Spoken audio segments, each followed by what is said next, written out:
Deal with this. At age 18, working a late-night shift at a convenience store to make a little pocket money, high school student Barbara Turnbull was gunned down during a robbery.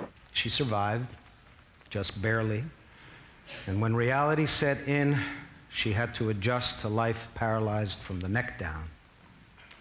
Today, Barbara Turnbull, victim of an utterly random, senseless, unprovoked attack, lives her life as a high-level quadriplegic. But she's working. She works as a lifestyle reporter for the Toronto Star, and she has become a tireless advocate for spinal cord research and for the accessibility of public facilities such as this to persons with disabilities. Barbara, come on out here.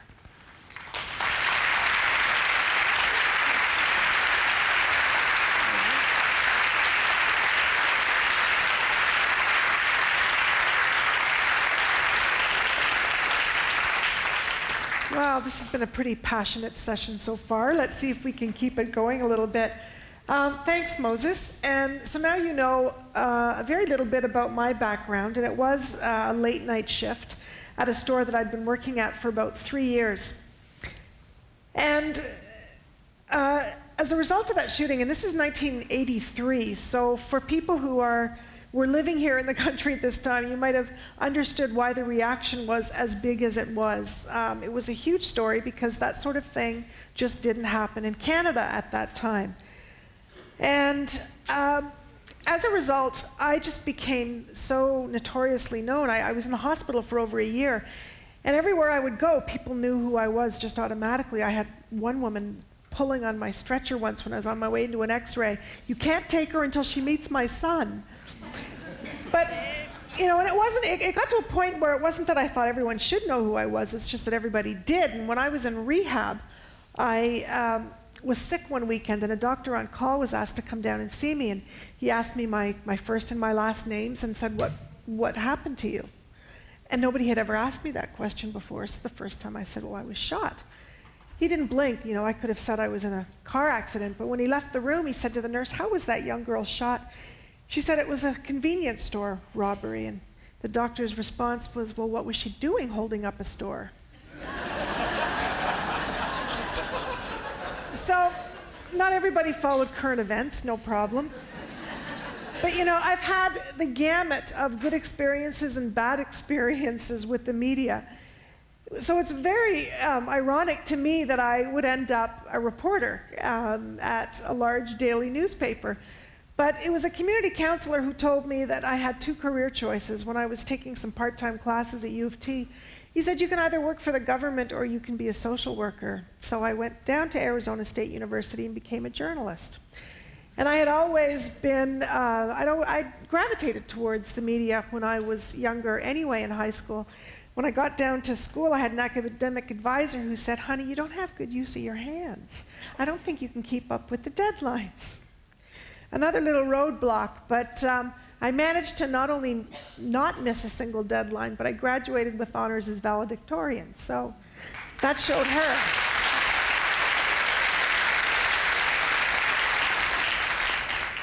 I love my job. I try to keep, the fact that I've been a public figure since I was 18 years old is something that I try to forget when I go to work. I like to just be a reporter and do my job. But at the same time, I know how the system works, I know what a good story is, and I certainly have a good sense of what's right and what's wrong. And as a result, I have gotten myself involved in a few public issues where I've stepped forward publicly. And I'm just going to use a story to illustrate one of the first ones. This is, I'm on my way home from work one night, and as you can see, a muscle spasm happening. I had a really big one as I was crossing a street. And as I looked down, I realized that I had knocked my shoe partly off. So I'm going along the sidewalk, and I'm holding my tongue the right way, watching my shoe. I'm not going to make it home. I'm just not going to make it home. So I turn right on the street for Torontonians, you'll know it, the Esplanade, and I'm behind the Hummingbird Performing Arts Center when I hear my shoe hit the pavement.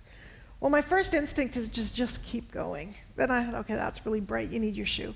So I turn around, there didn't seem to be anybody around, but out of the corner of my eye, I see somebody stand up. He must have been a roadie who was working on a show. And he comes over, and he's your stereotypically looking roadies, you know, muscles, bulging t-shirt, he's shaved bald, tattooed, you know, the whole gamut. And he comes over and he picks up my shoe and he goes to put it on my lap, and he stops and he said, "You want it on?" I said, "That'd be great." Well, the man kneels on the pavement in front of me, and he undoes the shoelace, and he's carefully putting my foot in, and my leg is spasming up and down. And it was the sweetest thing, but it was kind of an awkward silence, and I'm thinking to myself, say something. But I could only think of one thing to say. If it fits, I'm yours.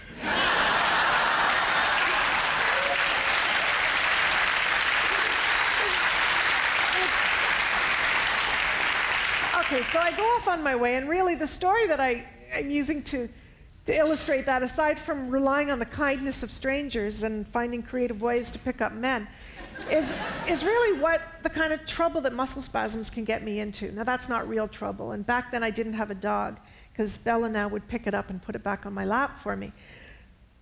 But muscle spasms, they go hand in hand with paralysis. And one will come at any time. And in fact, there was one time when I couldn't get my chair turned off. I operate my chair with my head. And it kind of started spinning me into a circle that was so fast that poor Bella's feet could barely hit the floor, or was barely staying on the ground. And there have been times where, you know, muscle spasms really haven't gotten me into a lot of trouble. And they can be dangerous. They're not painful, but they're very uncomfortable.